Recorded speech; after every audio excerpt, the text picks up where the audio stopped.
Boa noite, pessoal. O tema que iremos abordar hoje é a eutanásia. Então, o que é eutanásia? Thanatos, morte, ato de matar ou morrer por tal razão, ato de proporcionar morte sem sofrimento a um doente por afecção incurável que produz dores intermináveis, ato de proporcionar uma morte indolor para aliviar o sofrimento causado por uma doença incurável e dolorosa.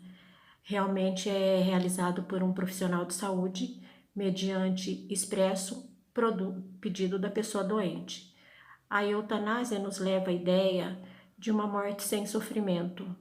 Esta intervenção tem como objetivo de reduzir o tempo de vida de um paciente através do controle de um médico orientado nesse sentido. Pode-se dizer que a eutanásia pertence ao campo da bioética e do biodireito. De acordo com o cristianismo, uma boa morte pode não ocorrer na esfera orgânica, mas sim quando a pessoa está espiritualmente pronta para seguir o caminho que a conduzirá a Deus. Então temos alguns tipos de eutanásia, que seria a eutanásia passiva, que é a maneira mais radical. Trata-se da aplicação de drogas ou do desligamento de aparelhos. A eutanásia passiva, que é a interrupção do tratamento com o objetivo de minorar o sofrimento do doente. E também temos o suicídio assistido, que é o direito de dar cabo à própria vida. O médico receita os remédios, acompanha o paciente ou não, mas é o paciente que realiza a ação de injetar os remédios ou desligar os equipamentos. Então é isso, pessoal. Dou continuidade à nossa discussão com uma frase de um médico da Bélgica bastante conhecido nesse processo, que é Deloche. Ele traz bem assim: injetamos isso nas veias do paciente, em menos de 1 minuto ele se vai, cai adormecido e depois morre, sem sofrimento, sem dor. A eutanásia, ela abre uma discussão no mundo inteiro ainda, por terem pessoas a favor de que o paciente tem sim autonomia de escolha de cessar esse sofrimento ou continuar esse sofrimento, e há pessoas também contra, em mais questões religiosas, que se Deus deu a vida, só Deus é capaz de tirar, e também por ser considerada em muitos países como homicídio. As pessoas que procuram esse método são pessoas com doenças degenerativas, sendo essa mais comum a ela, né, que é a esclerose lateral amiotrófica, e pessoas com câncer. As pessoas com doença mental, elas não procuram muito, porque esse é um método que o profissional tem que ter a concepção do paciente de que realmente ele quer aquilo. Se o paciente não tem essa concepção de decisão, não tem essa capacidade de decisão, é deixado aos familiares, né, aos responsáveis, que é a família. Mas não também só por pessoas que não têm autonomia e independência, mas sim pessoas que têm medo de se tornarem inativos e incapazes, ou seja, depender inteiramente de outras pessoas e de aparelhos para sobreviver e viver, ou de ter uma morte dolorosa. Então eles procuram esses profissionais, né, para aplicarem esse método. É um método bastante caro, não é barato, é cerca de 85 a 100 dólares ou euros por mês, e no dia que você decide realizar, né, efetivar o processo, você paga mais alguns milhares lá de dólares ou euros, já que nos países latino-americanos não é muito bem viável esse método, né? É considerado um homicídio. Enfim, esse método é o mais conhecido, se dá por 3 etapas. Primeiramente, o paciente ele recebe um remédio que provoca sono. Já adormecido, é aplicado nele um analgésico que atua diretamente no cérebro, fazendo com que ele perca a consciência. Já quando o paciente não vê, não ouve, não fala, não sente mais nada, é aplicado nele, injetado na veia pelo profissional, altas doses de substância como cloreto de potássio. Elas atuam diretamente, nessas doses atuam diretamente sobre as células do miocárdio, que é um músculo cardíaco, que no início provoca uma arritmia, ou seja, o coração começa a bater descompassadamente, cerca de 1 a 3 minutos. Depois o coração para de bater, que aí, quando não há mais o envio de sangue oxigenado para o cérebro, o paciente, a pessoa, não respira mais e aí se dá o fim da vida. Como eu disse, é um processo sem dor, né? É um processo sem dor que visa cessar o sofrimento. Olá, a minha parte do trabalho é sobre a legalização da eutanásia. Lembrando que ela não é legalizada no Brasil, apenas em outros países, e na maioria deles não é nem a legalização em si da eutanásia. Mas vou começar falando do Uruguai.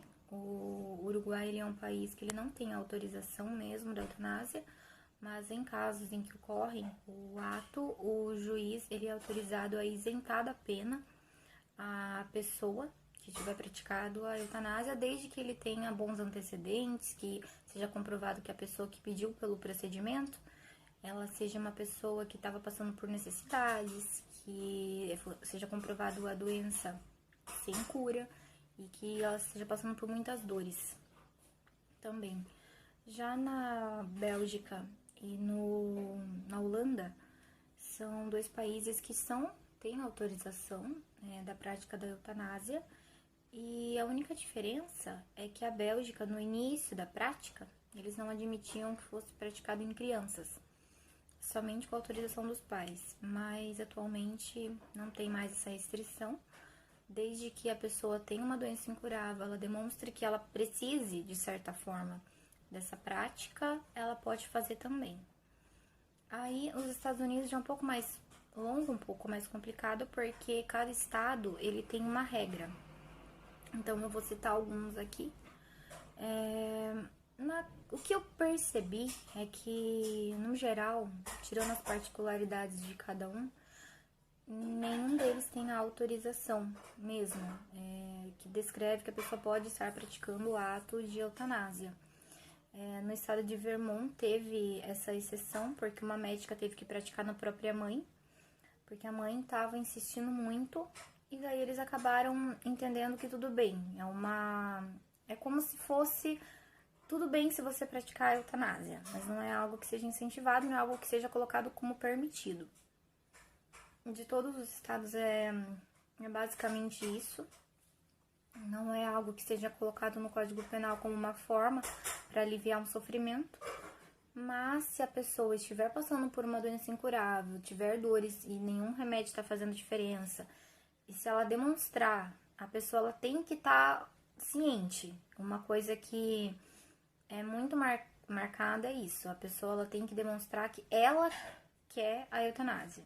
E daí os médicos eles são autorizados a dar medicamentos para os pacientes. Então, o médico ele dá o medicamento e o paciente vai e ingere para ter a prática. E, por último, na Suíça, é bem diferente. Tem 2 clínicas lá, a Exit e a outra Dignitas. As 2 clínicas elas só se diferem porque, no caso da Dignitas, ela pratica o ato também em estrangeiros. Desde que você chegue lá e mostre que você tem uma doença, que você precisa do procedimento, mesmo que você não more lá, eles fazem. E no caso da Exit não é bem assim, eles só fazem o procedimento quando você for cidadão. Mesmo que você seja estrangeiro, você tem que morar lá, você não pode simplesmente ir pra fazer. Você tem que morar lá. E não tem problema também se for criança. E da mesma forma dos Estados Unidos, o médico entrega o medicamento e a pessoa ingere. Boa noite, gente. Meu nome é Maria Gabriela e eu vou falar um pouco sobre alguns países que são permitidos a eutanásia e o suicídio assistido. A Andressa já tinha falado um pouco sobre os Estados Unidos, mas lá em nível federal, a eutanásia é comparada como homicídio, assim como aqui no Brasil também mas em alguns estados é permitido o suicídio assistido. Entre eles são Oregon, Washington, Montana, Vermont e Califórnia. O primeiro deles foi em 1997 em Oregon, e o estado mais recente a aprovar isso é a Califórnia, que foi em 2015. Bom, no Canadá também é permitido a prática da eutanásia em casos de situação de doença terminal, e a lei foi aprovada em 2006. Além do Uruguai, que perdoa a prática da eutanásia, tem também a Colômbia, e eles tratam isso como um homicídio piedoso, se a pessoa conseguir provar, né, que ela não tinha condições mais de viver daquele jeito, é perdoado a prática. Bom, né, na Oceania, na Austrália, tem um estado de Vitória, que eles entraram com um pedido para permitir, foi aprovado em 2019, só que ainda não entrou em vigor a lei. Em Luxemburgo também foi o terceiro país europeu a aprovar a prática, e a lei de lá é muito parecido com a da Bélgica. Só que eles usam um termo para a situação, eles usam um termo de irreversível à luz do estado da ciência. Então, se você provar que nenhum método, você não tem chance de sobreviver mais, ou você vai sofrer muito, é permitido que você pratique a eutanásia. Boa noite, pessoal. Meu nome é Juliana. Hoje estarei falando para vocês sobre a eutanásia, o porquê que ela não é legalizada no Brasil. No Brasil, a eutanásia é considerada como um crime de homicídio, mesmo considerando na eliminação de um sofrimento constante de um paciente terminal. Existem inúmeras leis impostas na instituição federal que asseguram o direito à vida. Sendo assim, quem pratica um ato imposto pelo artigo 121 do Código Penal estará sujeito à pena de reclusão por ter cometido a prática do homicídio. Em alguns casos, o legislador prevê a hipótese da eutanásia, a qual é considerada pelo inciso 1º do artigo 121 como prática de relevante valor moral ou social, que resulta em uma diminuição de pena. Geralmente, pelo que a gente vê nos artigos, vê nos livros, é uma briga política. Então, eles não se aprofundam sobre liberação da eutanásia. Eles não se aprofundam na legalização da eutanásia no Brasil, pois pela Constituição Federal, o maior bem é a vida. Se legalizar a eutanásia, teria que estar legalizando o aborto e a pena de morte. Então, o que acontece? Esses são assuntos que não entram em debate, pois há uma briga ideológica entre políticos religiosos. Bom, gente, como a Juliana já citou anteriormente, não tem um tipo penal específico aqui no Brasil para a prática de eutanásia. Ela simplesmente é exposta no Código Penal e é tratada como homicídio. Entretanto,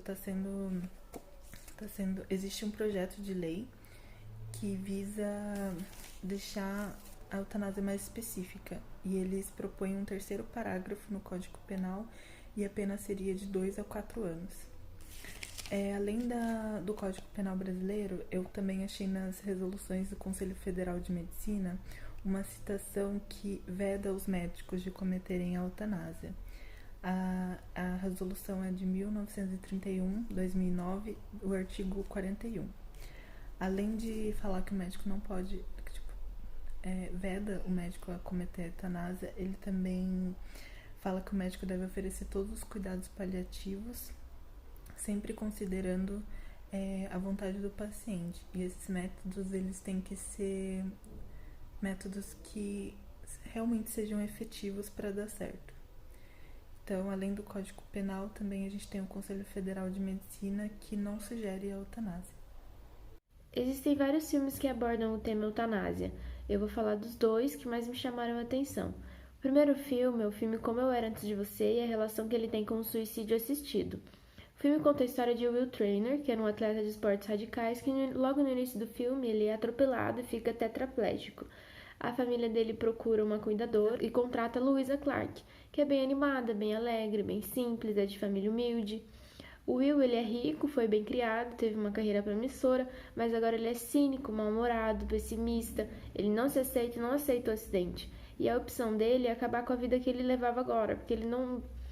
Antes ele era uma pessoa muito ativa e independente, e agora que ele só tinha o movimento do pescoço e das mãos, ele não aceitava que outra pessoa não aceitava ficar dependente de outra pessoa para cuidar dele. Ele procura uma clínica na Suíça, a Dignitas, que é uma empresa que existe e faz esse trabalho do suicídio assistido, que é a única empresa que faz isso para estrangeiros. Eles até chamam isso de turismo da morte. No caso do Will, não chega nem a ser um suicídio, é mais um homicídio, porque ele não tem capacidade física de se suicidar. O Will tinha capacidade de decisão e ele decidiu morrer. Ele e a Luísa, sua cuidadora, eles se apaixonam, mas mesmo apaixonado, ele não desiste da eutanásia. A decisão dele é muito consciente. Ele não quer mais levar aquela vida porque ele não se identifica mais e ele não quer sujeitar a Luísa a isso. O filme ele foi muito criticado pelos deficientes físicos, pois eles diziam que se adaptavam sim à nova vida e que era possível sim eles se relacionarem, pois as limitações que eles tinham não impedem o amor.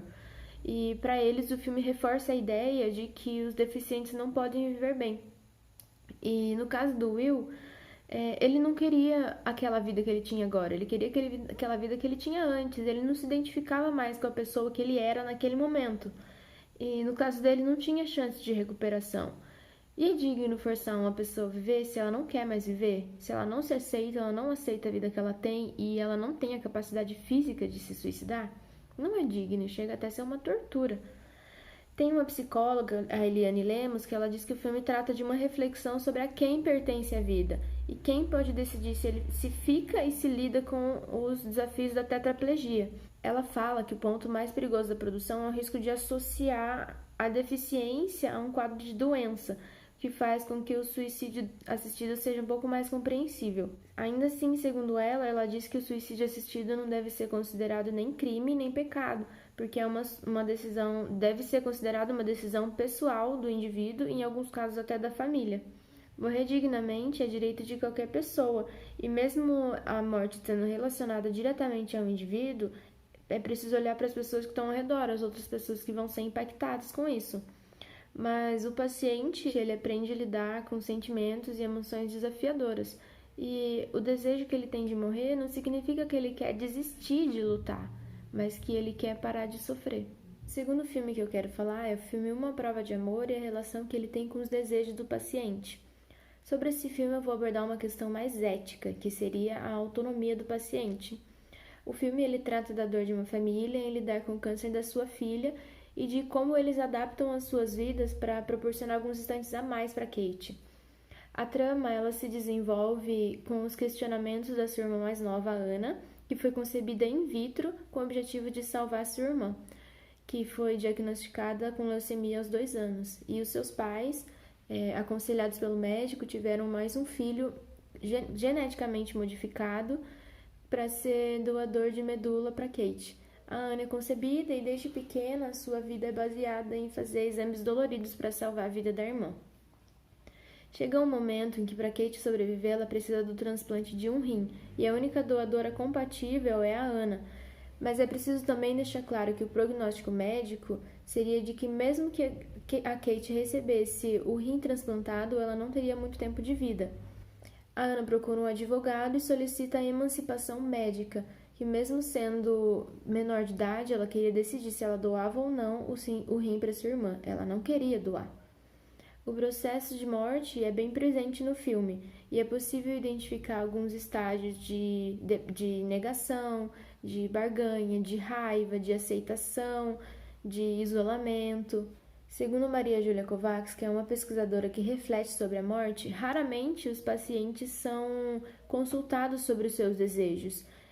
Tem uma preocupação com a doença, com os sintomas da doença em si, mas deixa de lado o indivíduo. E com a Kate isso acontecia. Ela não era consultada pelos seus desejos e assim ela decidiu falar com seus irmãos sobre o desejo que ela tinha de morrer e que ela não queria receber o rim da Ana.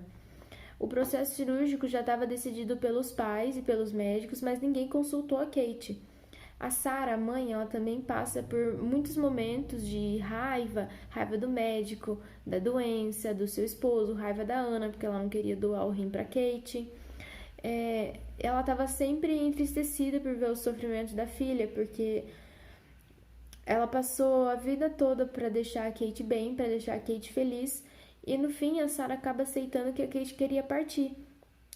A Sarah, ela tinha raiva da doença, ela não aceitava a doença, mas ela só aceita que a Kate queria morrer depois que ela morre. Então, para resumir, ela só aceita que ela não podia fazer mais nada para contornar essa situação. A Kate queria morrer para ela parar de sofrer, ela não queria mais receber os transplantes. E o filme, ele mostra a eutanásia no âmbito familiar e todos os sentimentos que isso envolve. O princípio da autonomia, ele requer que os indivíduos capacitados de deliberarem sobre as suas escolhas pessoais devam ser respeitados sobre a sua capacidade de decisão.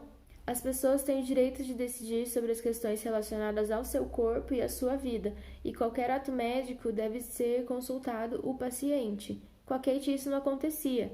O luto ele não começa no momento da morte, mas sim no momento que a pessoa percebe que ela é inevitável. Kate se preparou durante muito tempo para que isso acontecesse de uma forma natural. Ela pediu para que os irmãos ajudassem ela e também ela preparou um livro de lembranças, né, para a família dela e também pedindo perdão porque para todas as pessoas que estavam envolvidas nesse processo. Por esses filmes, a gente pode perceber que o olhar da família e dos médicos é bastante focado na doença e no diagnóstico em si, mas é deixado um pouco de lado o paciente.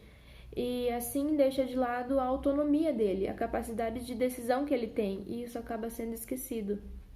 Bom, gente, para finalizar nosso trabalho, a gente vai falar um pouquinho dos países em que a eutanásia é legalizada. E a gente vai começar por um dos mais atuais, que é o Canadá, que legalizou em 2016, e já foram realizadas 3.302 mortes por eutanásia e um suicídio assistido. Bom, lá a principal doença que causa isso é o câncer, com 63%, e 16% são doenças respiratórias. E é bom ressaltar também que 48% das mortes é realizada em hospital, ou seja, com médicos, com profissionais que sabem, né, lidar com a eutanásia. E 43% é realizado em casa, ou seja, suicídio assistido. E a gente vai falar agora da Holanda, que foi legalizada em 2002. E então, 2002. Lá, 96% é realizada por médicos, ou seja, quase nada é realizado em casa. Apenas 6,5% é realizado em casa, né, que são suicídios assistidos. E é bom ressaltar que 4% da população realizou a eutanásia, né, na Holanda. E, bom, agora eu vou falar de um caso de um francês que eu achei muito importante trazer e que eu acho que não podia ficar de fora, porque ele é um símbolo da eutanásia. Ele é um debate que aconteceu na França, porque na França não é legalizada. E o nome dele era Vincent Lambert. Ele tinha 32 anos quando ele sofreu um acidente de carro e ele acabou ficando tetraplégico. Ou seja, ele já não andava e ele entrou num coma. Ou seja, ele estava num estado vegetativo. Nisso, a sua esposa e seus irmãos gostariam que ele recebesse a eutanásia, né? Mas sua mãe não queria. Eles acabaram entrando numa briga judicial, onde a mãe recorreu a vários órgãos de saúde para que o filho não sofresse eutanásia, que ela não queria, que ela dizia que ele ia voltar nas suas funções. E também ela era religiosa, ou seja, ela acreditava que só Deus podia tirar a vida de seu filho. E, bom, com isso provocou uma batalha legal, onde o caso foi levado à justiça. E os médicos, já em 2012, já acreditavam que ele já não tinha mais jeito, que ele ia ficar daquele jeito, né? E em 2014 a situação dele foi classificada como vegetativa, ou seja, ele já não ia progredir, nem ele ia só ficar na cama, não ia ter mais a vida dele de volta. E em 2 de julho de 2019, após uma decisão judicial, foi decidido que eles interromperiam o tratamento dele, né? Ou seja, as sondas que alimentavam e que tratavam ele iam ser desligadas e eles iam aplicar uma sedação profunda para ele morrer. E daí ele acabou morrendo mesmo, e em 2019 mesmo, ele morreu dia 11/7 de 2019, e ele foi um símbolo porque a França, né, é proibida, como eu falei, e também teve muito debate religioso sobre o caso, que gerou uma grande discussão, né, por parte da mãe e por parte da esposa, que acreditava que ele estava sofrendo muito, que era crueldade. Ela chamou isso de crueldade terapêutica. Nós separamos um vídeo bem explicativo que mostra a perspectiva do paciente em relação à situação que ele se encontra com a doença e com a prática da eutanásia. Nous injectons ce produit dans la veine du patient et en moins d'une minute, il nous quitte, il s'endort et puis il décède. Sans aucune souffrance et aucune douleur, il s'endort.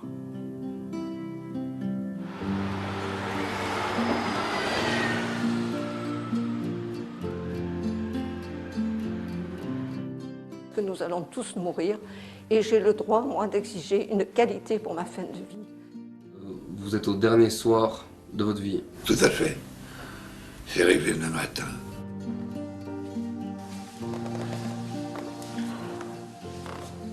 Vous attendez donc de ma part, de la part des médecins belges, une euthanasie dans un avenir assez rapproché, si j'ose dire. Qu'est-ce qui va vous faire décider d'une date que vous allez nous proposer? Bon, je pense que ça va au niveau. Si au niveau communication et mobilité, j'ai plus rien.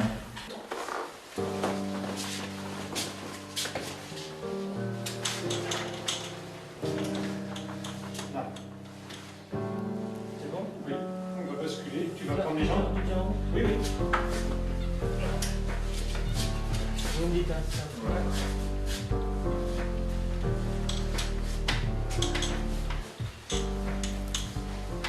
Nous devons accepter qu'on ne peut pas tout guérir et notre rôle quand on ne peut pas tout guérir est d'essayer de soulager le patient, d'apaiser ses souffrances. Je continue à remplir mon métier de médecin en allant jusqu'au bout du bout.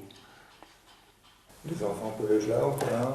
C'est vous qui décidez, qui est là, qui n'est pas là, et c'est eux qui disent oui, non, c'est une chambre d'hôpital, petite, la moitié de cette pièce-ci, mais bon, il y a toujours une ou deux personnes de la famille qui sont là, évidemment.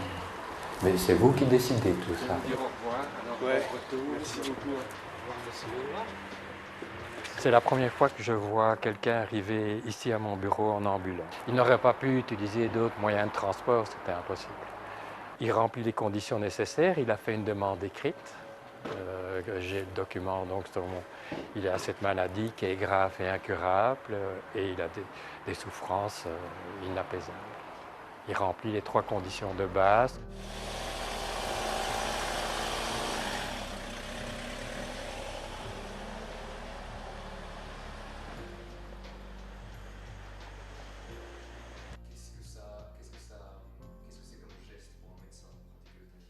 C'est un geste important, difficile, qui a un impact émotionnel grand. Je n'appelle pas ça tuer un patient, je raccourcis son agonie, je raccourcis ses souffrances, je donne le dernier soin, mais je n'ai pas l'impression de tuer le patient. Vous ne souhaitez pas mourir pour le moment? Pour l'instant, ce n'est pas une urgence et je comprends bien que si je posais cette demande... Se fait refuser.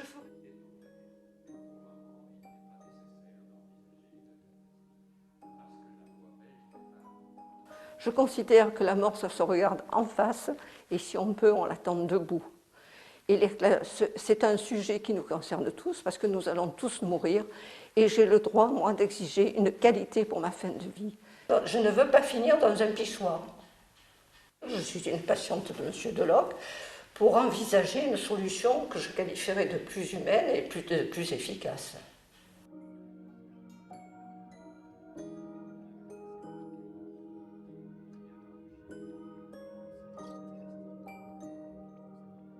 Cette personne qui nous a quittés, qui m'a parlé via son logiciel informatique, avec ses yeux, elle fixait une lettre et elle est parvenue à faire cette phrase « Merci de me soulager, je suis fatiguée ». J'ai été très impressionné. Elle était atteinte de la maladie de Charcot. C'est difficile de refuser, on est obligé, vu le nombre de demandes, de choisir. Donc je prends toujours les patients les plus gravement atteints. Ça m'est arrivé de dire non, pas pour des raisons uniquement médicales, pour des raisons affectives ou des gens que je connais très bien, des personnes de ma famille. Il est hors de question que je le fasse moi-même.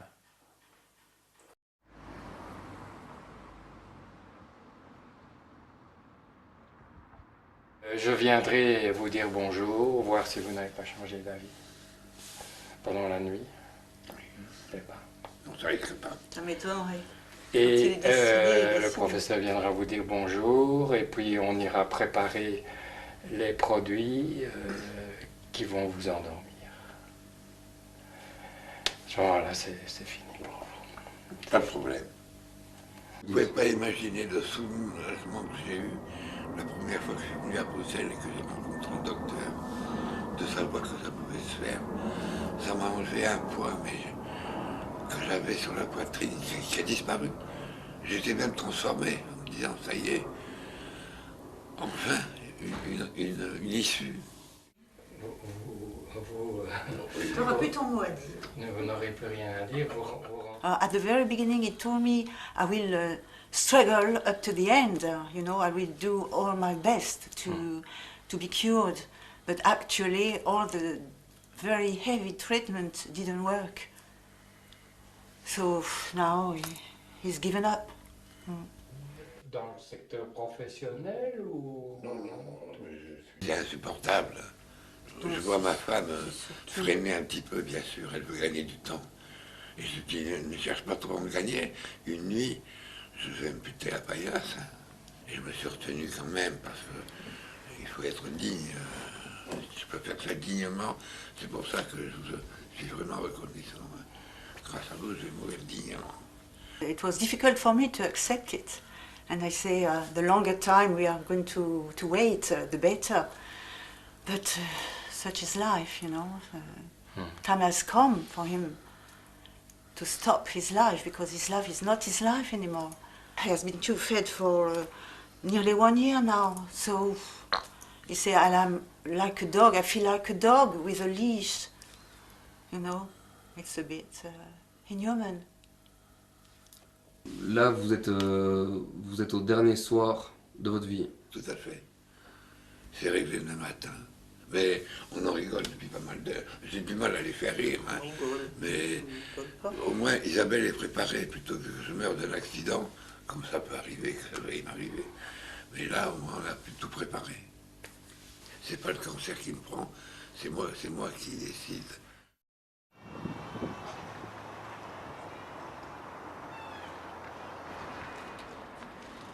Voilà, Michel est parti avec beaucoup d'émotion, mais ça s'est très bien passé en douceur.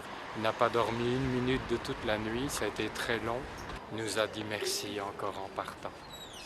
Les larmes de son épouse et de ses 2 fils, c'est une image qui me reste pendant quelques jours. J'ai un peu le contre-coup là maintenant. Estamos no fim, a gente propôs a ideia de vídeo para a gente ficar mais pertinho um do outro, né? Já que agora estamos em distanciamento social. A gente quis trazer um pouco mais sobre a eutanásia, o que ela é, quais são os processos, como é feita, onde é e não é legalizada, quais são as referências, né? Então a gente abre agora a discussão saudável e respeitosa sobre a eutanásia. E aí, a gente pergunta agora para vocês. Vocês são contra ou a favor da eutanásia? Qualquer dúvida, a gente está à disposição. É só mandar mensagem aqui no grupo ou no Moodle. Valeu!